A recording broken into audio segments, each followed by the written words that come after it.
really the big idea of this is counting your tricks and counting the defender's tricks.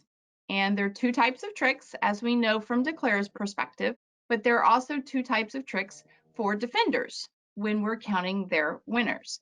There are fast winners, and those are the ones that Declare can take right away, right? Those are aces and kings together, and aces and kings and queens together. And then there's slow winners that require us as declarer to give up the lead.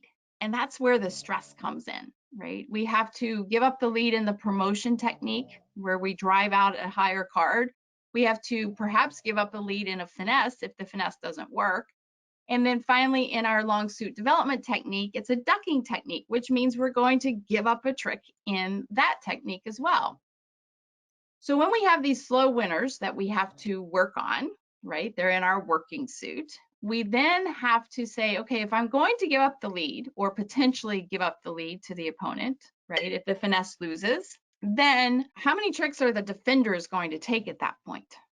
And just knowing that alone gives you some control back that otherwise you might just not have.